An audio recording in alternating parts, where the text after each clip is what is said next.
दोपहर के समय दादा हरी ने खुद रिया को अपने घर बुलाया। उनका घर गांव का सबसे पुराना घर था। दीवारों पर पुरानी तस्वीरें लगी हुई थीं। एक लकड़ी का संदूक कमरे के कोने में रखा था। दादा हरी धीरे धीरे संदूक के पास गए और उसमें से एक पुरानी पीली पड़ चुकी तस्वीर निकाली। ये तस्वीर 25 साल पहले की है। उस दिन पूरा गांव एक मेले में जमा था। उसी शाम वो बच्ची गायब हुई थी। रिया तस्वीर अपने हाथ में लेती है। अचानक उसके हाथ कांपने लगते हैं। तस्वीर के बीच में एक छोटी बच्ची खड़ी थी। उसका चेहरा बिल्कुल रिया जैसा था। ये कैसे मुमकिन है? ये तो मेरी बचपन की तस्वीर लग रही है, लेकिन मेरे पास तो ऐसी कोई तस्वीर कभी नहीं थी। इसीलिए मैंने कल कहा था कि तुम्हें यहां नहीं आना चाहिए था। 4 धंधले साए तस्वीर के पीछे खड़े थे। हर एक के हाथ में जलती हुई मुशाल थी। शाम हो गई थी। रिया और पूजा वापस गेस्ट हाउस चले गए।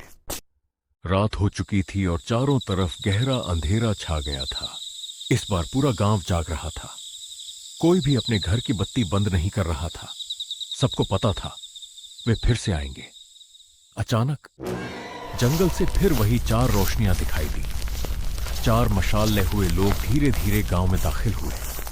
लेकिन इस बार वे पूरे गांव में नहीं घूमे। वे सीधे दादा हरी के घर के सामने आकर रुक गए। उनमें से एक ने अपनी मशाल जमीन पर रख दी। फिर उसने राख से जमीन पर एक अजीब सा निशान बनाया। एक गोल घेरा जिसके बीच में एक पुराना लॉकेट बना हुआ था। सच सच जंगल के अंदर सो रहा है। जिसे ढूंढना है वो सूरज निकलने से पहले पहुंच जाए। ये कहकर चारों जंगल की तरफ वापस चलने लगे। रिया, उन्होंने हमें रास्ता दिखाया है। मेरा दिल कहता है कि इस निशान का ताल्लुक जंगल में किसी ऐसी जगह से है जहां 25 साल पहले सब कुछ शुरू हुआ था।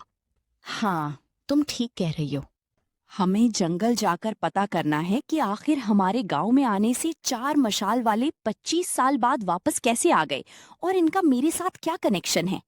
कल सुबह हम जंगल जाएंगे, चाहे वहां कुछ भी हो। अब मैं सच जाने बगैर यहाँ से वापस नहीं जाऊंगी। सुबह के 7 बज रहे थे। सूरज की रोशनी पूरे गांव पर फैल चुकी थी, मगर देव गांव के लोगों के चेहरों पर रात का खौफ अब भी साफ दिखाई दे रहा था। रिया पूरी रात सो नहीं सकी थी। उसके ज़हन में बार बार वही तस्वीर, वही 4 मशल वाले और वही राख से बनाया गया निशान घूम रहा था। उसने अपना बैग उठाया, कैमरा, टॉर्च, पानी की बोतल और एक नोटबुक अपने साथ रखी। पूजा भी पूरी तरह तैयार खड़ी थी, मगर उसके चेहरे पर खौफ नजर आ रहा था। रिया, मैं एक बात कहना चाहती हूँ। अगर आज हमें जंगल में कुछ गैर मामूली नजर आए तो हम फौरन वापस आ जाएंगे। मुझे नहीं लगता कि हर राज जानना जरूरी होता है। कभी कभी इंसान की सलामती सच जानने से ज्यादा अहम होती है। मैं तुम्हारी परेशानी समझती हूँ पूजा, लेकिन अब मामला सिर्फ एक रिसर्च का नहीं रहा। 4 मशल वालों ने मेरा नाम लिया। वो मुझे जानते हैं और मुझे भी इस जगह से एक अजीब सा ताल्लुक महसूस हो रहा है। अगर मैं आज वापस चली गई तो शायद पूरी जिंदगी खुद से यही सवाल करती रहूंगी कि आखिर इस गांव और मेरे दरमियान क्या रिश्ता था। रिया और पूजा जंगल के अंदर दाखिल हो गईं। चारों तरफ अजीब खामोशी थी। परिंदों की आवाज, न किसी जानवर की हरकत, सिर्फ उनके कदमों की आवाज सुनाई दे रही थी। अचानक, रिया, 1 मिनट, तुमने सुना? क्या? किसी ने मेरा नाम लिया है? रिया ने गौर से सुना। कुछ लम्हों बाद दूर से वाकई एक धीमी आवाज आई। पूजा, इधर आओ। ये मेरी माँ की आवाज है, लेकिन मेरी माँ तो दिल्ली में है। रिया को फौरन दादा हरी की बात याद आई। पूजा, पीछे मत देखना। ये वही आवाज है जिसके बारे में बाबा जी ने खबरदार किया था। रिया बहुत परेशान हो गई। वो बिना पीछे देखे आगे जाने लगी। चंद सेकंड बाद वो आवाज खुद ब खुद बंद हो गई। तकरीबन 1 घंटे की पैदल चलने के बाद दरख्तों के दरमियान एक कदीम गार नजर आई। रिया, मुझे ये जगह बिल्कुल अच्छी नहीं लग रही। ऐसा लग रहा है जैसे कोई हमें देख रहा हो। हाँ, तुम ठीक कह रही हो, मुझे भी महसूस हुआ। लेकिन अब हम वापस नहीं जाएंगे। हमें जानना है कि 4 मशल वाले और मेरा क्या कनेक्शन है, और मेरे आने से वो गांव में वापस कैसे आ गए। हमारा जवाब इसी गार के अंदर है। जैसे ही दोनों गुफा के अंदर दाखिल होने लगीं, अचानक पीछे से 4 मशालें रोशन हुईं। चारों मशाल वाले खामोशी से उनके पीछे खड़े थे। रिया, वो फिर आ गए। रिया, ये यहाँ कैसे आ गए? इन्हें कैसे पता चला हम यहाँ हैं? अगर तुम वाकई मुझे जानते हो तो प्लीज हमें नुकसान मत पहुंचाओ। हम सिर्फ सच जानना चाहते हैं। रिया, हम तुम्हें नुकसान पहुंचाने नहीं आए हैं। तुम्हें हमारे कातिल को पकड़ाना होगा।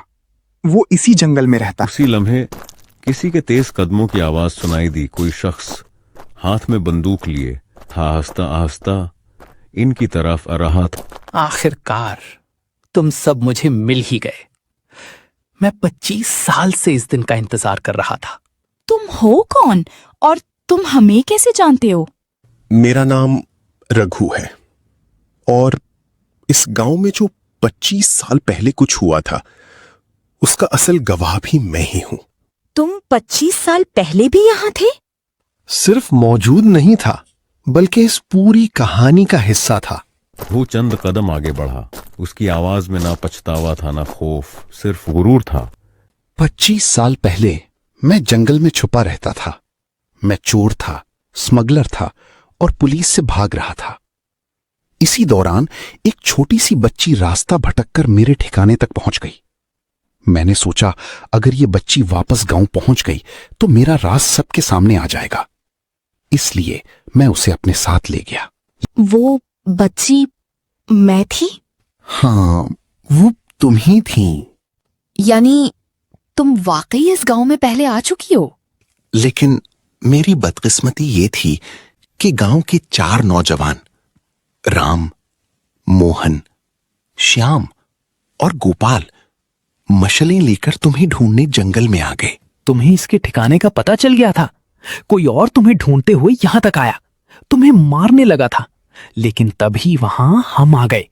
राम ने कहा, बच्ची को छोड़ दे रघु, तेरा खेल अब खत्म हो चुका है। लेकिन ये बाज ना आया। इसने कहा, कोई मेरे रास्ते में आया तो जिंदा नहीं बचेगा। रघु पर टूट पड़े। शदीद हाथापाई शुरू हो गई। इसी दौरान रघु ने अपनी बंदूक निकाली। फायर की आवाज जंगल में गूंज उठी।